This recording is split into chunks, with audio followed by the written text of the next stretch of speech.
সকলকে স্বাগত। আমি প্রগতি শুরু করছি আজকের সংবাদ। সোমবার থেকে শুরু হচ্ছে এই বছরের মাধ্যমিক পরীক্ষা। আর এবার পরীক্ষা অবাধ ও সুষ্ঠু করতে বেশ কয়েকটি পদক্ষেপ নিয়েছে জেলা প্রশাসন। রাজ্যের পাশাপাশি জেলা প্রশাসনও নির্দেশ জারি করেছে সারা জেলা জুড়ে। শুক্রবার সাংবাদিক বৈঠক করে সেই কথা বলেন জেলা শাসক। সোমবার থেকে শুরু হচ্ছে এই বছরের মাধ্যমিক পরীক্ষা। আর এবার পরীক্ষা অবাধ ও সুষ্ঠু করতে বেশ কয়েকটি পদক্ষেপ নিয়েছে জেলা প্রশাসন। রাজ্যের পাশাপাশি জেলা প্রশাসনও নির্দেশ জারি করেছে সারা জেলা জুড়ে। শুক্রবার সাংবাদিক বৈঠক করে সেই কথা বলেন জেলা শাসক। তিনি বলেন, জেলার প্রতিটি পরীক্ষা কেন্দ্রের সামনে 144 ধারা জারি থাকবে। এবার পরীক্ষা কেন্দ্রের শিক্ষকরা ও কোনোভাবে মোবাইল ফোন নিয়ে প্রবেশ করতে পারবেন না। প্রশ্ন ফাঁস রুখতে কোনোভাবে যাতে মোবাইল পরীক্ষা কেন্দ্রের গেটের মধ্যে না কেউ প্রবেশ করেন, সেই বিষয়ে বিশেষ নজরদারি করা হবে। থাকবে বিশেষ চেকিংয়ের ব্যবস্থা। এছাড়া পরীক্ষার্থীরা যাতে সুষ্ঠুভাবে পরীক্ষা দিতে পারে তার জন্য ট্রাফিক নিয়ন্ত্রণে থাকবে পুলিশ প্রশাসনের কর্তারা। তাছাড়া পরিবহন ব্যবস্থা সচল করতে সব রকম উদ্যোগ নেওয়া হয়েছে। পরীক্ষার্থীরা কোনো রকম সমস্যায় পড়লে তাদের সহযোগিতা করতে বিডিও, এসডিও ও পুলিশ প্রশাসনের কর্তারা থাকবেন। পাশাপাশি জঙ্গলমহলের জন্য বনকর্তাদের বিশেষভাবে নজর দিতে বলা হয়েছে, যাতে হাতির সমস্যার জন্য পরীক্ষার্থীদের জন্য বিশেষ গাড়ির ব্যবস্থা থাকছে। এমনকি প্রতিটি স্বাস্থ্যকেন্দ্রে বিশেষ মেডিকেল টিমের পাশাপাশি স্বাস্থ্যকেন্দ্রগুলিতে বয়কটে বেড রাখার নির্দেশ দেওয়া হয়েছে। অপরদিকে বাস ব্যবসায়ী সংগঠনগুলি আগেই ঘোষণা করেছেন পরীক্ষার্থীরা বাসে যাতায়াত করলে কোনো ভাড়া লাগবে না। Decisions নেওয়া হয়েছে। First is there are 6 schools which are primarily যে আছে এলিফ্যান্ট করিডোর মধ্যে পড়ে। তো সেখানে যে কনসার্ন ডিএফওস আছে তাকে সেন্সিটাইজ করা হয়েছে। আমাদের যে স্কুলগুলি আছে along with the names সমস্ত যে অফিসার্স যে আছে ranging from BDO up to the highest লেভেলকে জানানো হয়েছে। Special arrangements will be there. Second is যে শর্টকাটস আছে স্পেশালি যে ফরেস্ট এরিয়া আছে তাকে ব্লক করার নির্দেশ দেওয়া হয়েছে। প্লাস স্পেশাল যে আমাদের এসকর্ট টিমস থাকবে from forest department who will escort the students in that terrain. তো এই যে আমাদের টোটাল 52,892 যে স্টুডেন্টস আছে তাকে অলরেডি অ্যাডমিট কার্ডস যে আছে দেওয়া হয়েছে। প্রত্যেকটা যে ভেন্যু আছে সেখানে সিসিটিভি কভারেজ থাকবে। Minimum 3 CCTVs will be there, plus clock room থাকছে সেখানে। প্লাস আমাদের প্রত্যেকটা যে ভেন্যু আছে সেখানে আমাদের হেলথ টিম থাকছে, প্লাস আমাদের ফ্রিস্কিং টিম থাকবে। ইউজুয়ালি যে আমাদের ফিমেল স্টুডেন্টের সংখ্যা একটু বেশি আছে সেই ব্যবস্থা অলরেডি করা হয়েছে। জেন্ডার সেন্সিটিভ যে আমাদের ইস্যুস আছে that will be kept in perspective. আমাদের যে এবার গত বছর যে ডাইরেকশন ছিল total mobile bans, electronic gadgets, smart watch যে আছে টোটাল ব্যান আছে within the premises. Plus mobile phones used by the teachers on the venue is totally restricted. আমাদের বিভিন্ন স্তরে লেভেলে অলরেডি যে আছে কন্ট্রোল রুমস করা হয়েছে from block level, from sub division level, from the district level. এই কন্ট্রোল রুম পুরো অপারেশনাল থাকবে ডিউরিং দিস এন্টায়ার প্রসেস। এখানে অলরেডি আমি একটা অর্ডার করেছেন যে লাউড স্পিকার্স আছে, আমি গতকাল থেকেই ইনস্ট্রাকশনস দিয়েছেন সবার যে আমাদের এসডিওস আছে, বিডিওস আছে, যে আমাদের গাইডলাইন্স আছে সে অনুযায়ী মাইক্রোফোন আর লাউড স্পিকার পারমিশন থাকবে। প্লাস যে গাইডলাইন্স বাইরে একদম যে আছে লাউড স্পিকারস ইউজ করা যাবে না। এসডিওস অ্যান্ড বিডিওসকে ইনস্ট্রাকশনস দেওয়া হয়েছে ইমিডিয়েটলি সিজ করার জন্য। Because I have got lot of complaints from the students কি পড়াশোনা করার নিয়ে আমাদের বেশ কিছু এখন প্রবলেম হচ্ছে, আমি কনসেন্ট্রেট করতে পারছি না। তো অলরেডি এসডিওসকে সেন্সিটাইজ করা হয়েছে। 144 অর্ডার্স অলরেডি এসডিও করে ফেলেছে। আমাদের যে কন্ট্রোল রুম নাম্বারস আছে আমি আপনার সঙ্গে শেয়ার করব, it will be functional. Plus আমাদের যে এসডিওস আছে they will be the nodal point যদি কিছু সমস্যা থাকে। আমাদের প্রত্যেকটা যে হসপিটালস আছে সেখানে কিছু বেড রিজার্ভ থাকছে, প্লাস সেখানে একটা টিম অফ সার্ভেলেন্স থাকবে because we don't want any untoward incident happens. Plus যদি কিছু কেউ অসুস্থ পড়ে या আরও কিছু সমস্যা থাকে তার জন্য সব ব্যবস্থা যে আছে অলরেডি আমি ফেলেছি। এক্স্যাক্টলি যে মাদ্রাসা বোর্ড আছে এক্স্যাক্টলি আমাদের সেমই প্রসেস থাকছে। এবার টোটাল যে আমাদের স্টুডেন্টস সেখানে পার্টিসিপেট আছে 1085, প্লাস যে সিসিটিভি অ্যারেঞ্জমেন্টস থেকে স্টার্ট করে বাকি অ্যারেঞ্জমেন্টস আছে মোটামুটি সেমই আছে। তো আমাদের যে কনসার্ন আছে যে এলিফ্যান্ট করিডোর এরিয়াজ আছে সেখানে একটু সেফটি অ্যান্ড সিকিউরিটি ইস্যুস আছে।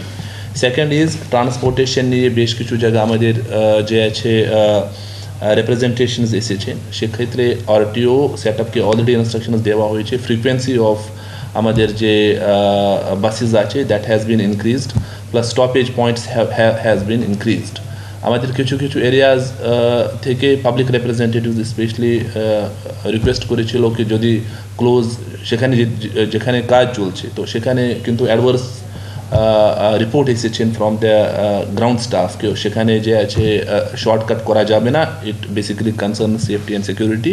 We are augmenting our resources in terms of transportation. তো মোটামুটি আমাদের যে প্রিপারেশন আছে as of now on track আছে। 2-3 বার অলরেডি আমি মিটিং করলাম আমাদের যে কনসার্ন এডিএম নোডাল আছে, ADM education, she is looking for it. প্রত্যেকটা যে সেন্টার আছে অলরেডি ভিজিট করা হয়েছে। প্লাস আশা করছি কি এই যে এক্সামিনেশন আছে স্বচ্ছভাবে হবে, plus in safe and secure environment. আগ্নেয়াস্ত্র ডাকাতি করার সরঞ্জাম সহ 6 জন দুষ্কৃতিকারীকে গ্রেপ্তার করলো কাঁথি থানার পুলিশ।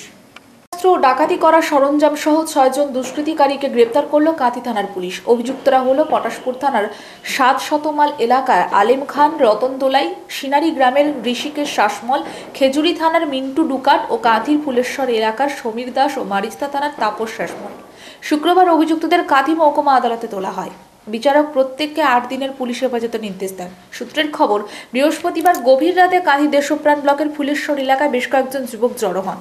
কাঁথি থানার পুলিশের তদন্তকারী দল অভিযুক্তদের হাতে নাতে পাকড়াও করে। তাদের কাছ থেকে একটি পিস্তল, কাটার, লোহার রড সহ একাধিক সরঞ্জাম বাজেয়াপ্ত করে।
এগরায় জঙ্গি সন্দেহে আটক 2। ঘটনাটি ঘটেছে বৃহস্পতিবার দুপুর 1টা নাগাদ পূর্ব মেদিনীপুর জেলার এগরা 1 ব্লকের ঋষি বঙ্কিমচন্দ্র গ্রাম পঞ্চায়েতের মির্জাপুর বাজারে।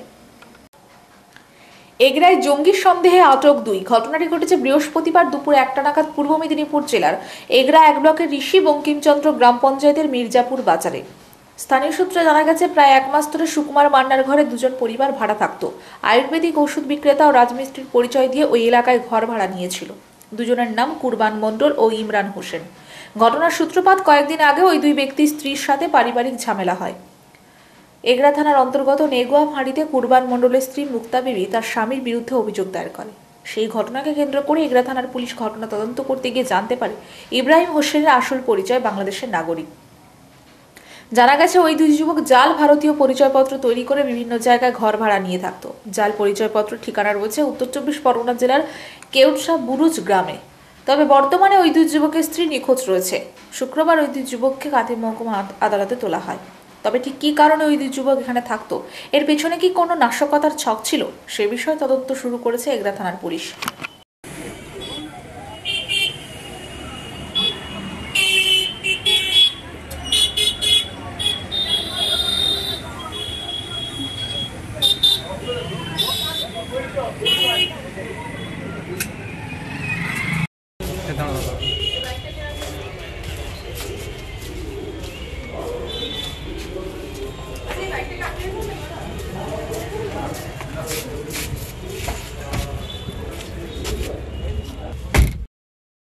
একটা জিনিস জানা যাচ্ছে যে আপনার বাড়িতে 2 জন ভাড়াটিয়া ছিল, তারা বাংলাদেশি।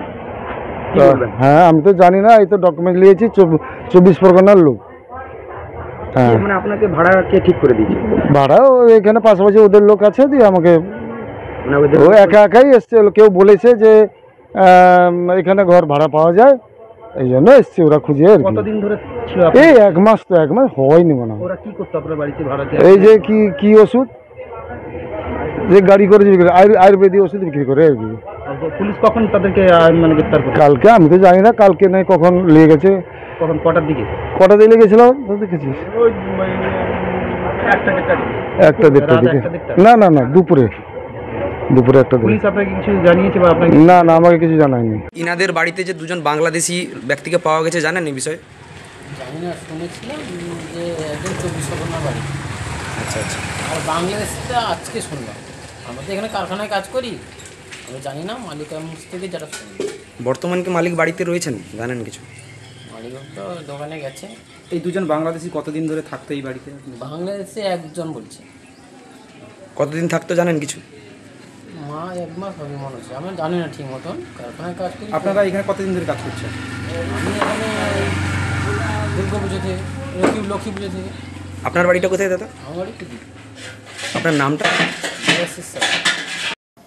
রবিবার অভয়া ওরফে তিলোত্তমার 33তম জন্মদিন। এই দিনকে সামনে রেখে এবং জাল সেলাইন কাণ্ডে সরকারি ব্যর্থতার বিরুদ্ধে 33 জন আন্দোলনকারী পুঞ্জুচ্চক রবীন্দ্র মূর্তির পাদদেশে প্রতীকী অনশন করবে সকাল 10টা থেকে।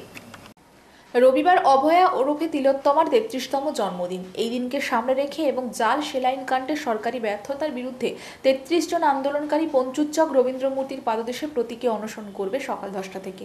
মেদিনীপুর মেডিকেল কলেজে বিষাক্ত সেলাইনে মৃত আক্রান্ত প্রসূতি মা ও শিশুদের জন্য আন্দোলন করতে গিয়ে যে ছাত্র যুব মহিলারা গ্রেপ্তার হয়েছিল তারা অনশনে থাকবে।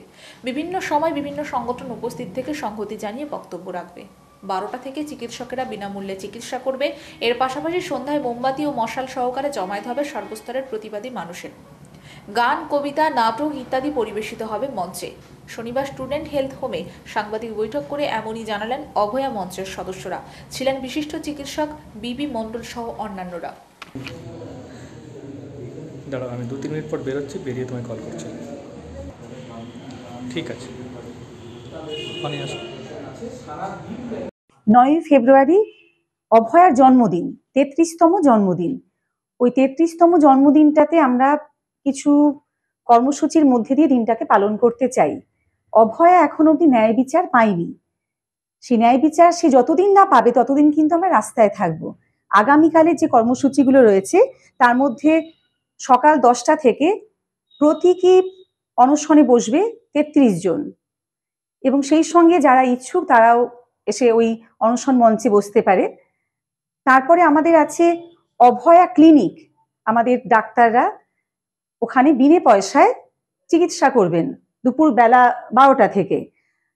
তারপরে আমাদের এই অভয়ার ঘটনার পাশাপাশি দেখা যাচ্ছে যে সরকারি যে হসপিটালে পরপর নানান রকমের দুর্নীতি ঘটছে।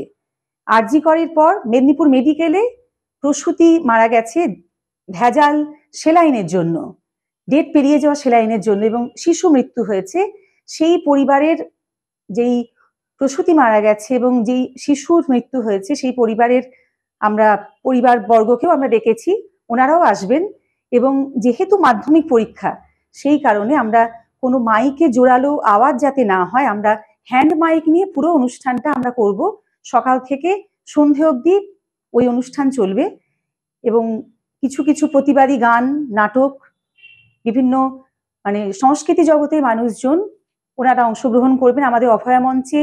এখানে যে মেদিনীপুরের যে অভয়া মঞ্চ সেখানে প্রচুর মানুষজন রয়েছেন যারা বিভিন্ন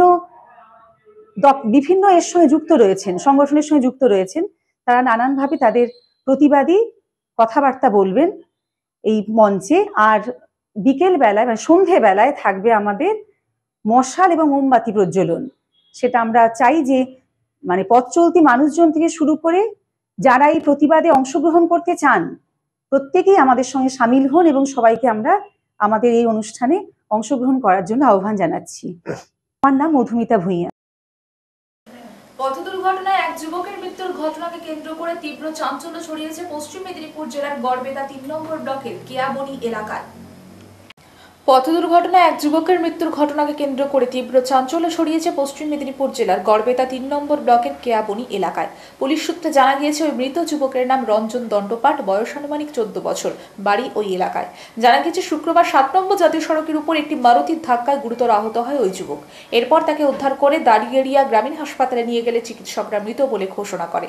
ইতিমধ্যে ওই ঘাতক গাড়িটাকে আটক করার পাশাপাশি মৃতদেহ ময়নাতদন্তের জন্য মেদিনীপুর মেডিকেল কলেজ হাসপাতালে পাঠানো হয়েছে।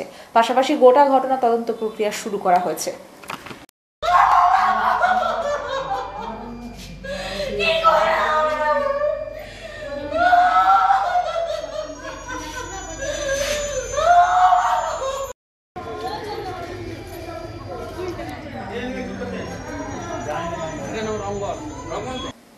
আপ গিয়েছে এবার পশ্চিমবঙ্গে লক্ষ্য মমতা পাপকে বিদায় করা। মহিষাদলে এমনই হুঙ্কার ছাড়লেন রাজ্যের বিরোধী দলনেতা শুভেন্দু অধিকারী। আপ গিয়েছে এবার পশ্চিমবঙ্গে লক্ষ্য মমতা পাপকে বিদায় করা। মহিষাদলে এমনই হুঙ্কার ছাড়লেন রাজ্যের বিরোধী দলনেতা শুভেন্দু অধিকারী। তিনি বলেন, দিল্লিতে প্রায় 3 দশক পর বিজেপি সরকার গড়েছে। দিল্লি কা জিত হামারি হ্যায়, 26 মে বাঙ্গাল কি বাড়ি হ্যায়। আম আদমি পার্টির পরাজয় সঙ্গী হারালেন মমতা, আবার একা হয়ে গেলেন বাংলার মুখ্যমন্ত্রী শুভেন্দুর কথায় এই জয় অত্যন্ত আনন্দের। দিল্লি মিনি ইন্ডিয়া, গোটা ভারতের মানুষ সেখানে থাকেন, কয়েক লক্ষ বাঙালি ভোটার আছেন, চড়ে চড়ে মাস্তুতো ভাই। ফলে মমতার বাহিনী কেজরিকে জেতানোর জন্য ঝাঁপিয়েছিলেন। শত্রুঘ্ন সিনহাকে পাঠানো হয়েছিল, আরও কয়েকজন গোপনে গিয়েছিলেন। রাজ্যের বিরোধী দলনেতা বলেন, এই বিপুল জয়ে যশস্বী প্রধানমন্ত্রী নরেন্দ্র মোদীর কারিশমা, উন্নয়ন এবং তার প্রতি ভারতীয়দের আস্থা প্রকাশ স্পষ্ট। যে হিন্দু সনাতনীরা বের হতেন না ভোট দিতে, তারা মহারাষ্ট্রের নির্বাচন দেখে বিপদ বুঝে ভোট দিতে বের হচ্ছেন, তাতেই জয় সুনিশ্চিত হয়েছে। শুভেন্দুর দাবি, দিল্লিতে আপের হার তৃণমূলেরও হার, কারণ এই নির্বাচনে আপের সমর্থনে লেপ্টে গিয়েছিল তৃণমূল। পরিবারবাদী দুর্নীতিগ্রস্ত তোষণবাজ পার্টিকে দিল্লির মানুষ রিজেক্ট করেছেন। হরিয়ানা মহারাষ্ট্রে সরকার ছিল, সেখানে বিজেপি জিতেছে। হরিয়ানায় এক্সিট পোল সব ফেল করেছে। প্রায় 3 দশক পর দিল্লিতে সরকার ফিরেছে বিজেপি। শুভেন্দু বলেন, মহারাষ্ট্রে 2019 সালের 61% ভোট বেড়ে এবার হয়েছে 66.5%। দিল্লিতেও 8 থেকে 10% ভোট বেড়েছে। বাড়ি থেকে বেরিয়ে হিন্দু সনাতনী সর্দারজিরা ভোট দিয়েছেন। উত্তরপ্রদেশের পূর্ব দিক, বিহার, ঝাড়খণ্ড, ওড়িশা, বাংলার পূর্বাঞ্চলী ভোটার অধ্যুষিত এলাকার সিংহভাগ আসন জিতেছে বিজেপি। শুভেন্দুর হুঙ্কার, বিহারে বিজেপি ঝড়ে সব উড়ে যাবে, আসামে তো জিতেই রয়েছে। একটাই কথা বলবো, আপ গিয়েছে, মমতা পাপকে এবার বিদায় করা হবে। শুভেন্দুর মতো একই সুরে রাজ্য বিজেপি সভাপতি সুকান্ত মজুমদার এক্স হ্যান্ডেলে লেখেন, দিল্লিতে বিদায় হলো আপ, এবার যাবে পশ্চিমবঙ্গের বাপ। বিজেপি কাউন্সিলর সজল ঘোষ ফেসবুকে লিখেছেন, আজ আপ সাপ, কাল দিদি আপ।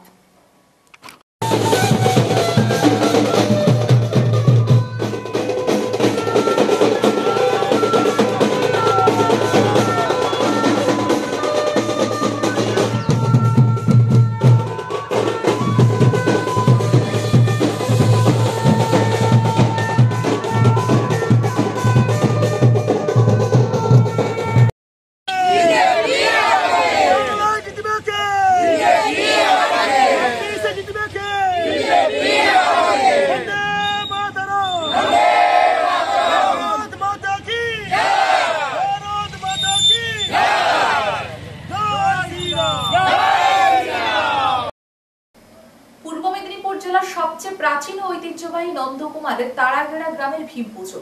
শুক্লপক্ষের একাদশী তিথিতে শুরু হয় ভীম পুজো। 8ই ফেব্রুয়ারি 2025 শনিবার নন্দকুমার থানার অন্তর্গত ব্যবত্তার হাট তারাগেড়া ঐতিহ্যবাহী ভীম মেলার শুভ আরম্ভ হয়েছে।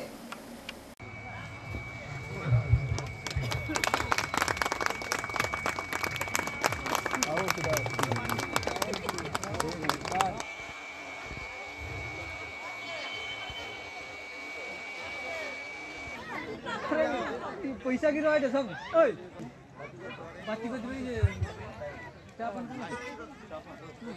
तो बुझियो का तो खाओ का तो खाओ ये तो नहीं लगन खाओ अरे कोई दो दिले चल जाबा तो लोग आछी जियास करन की हां আমার টাইম সার্বজনীন ভীমমেলায় উদ্বোধনী মঞ্চে আসন গ্রহণ করুন।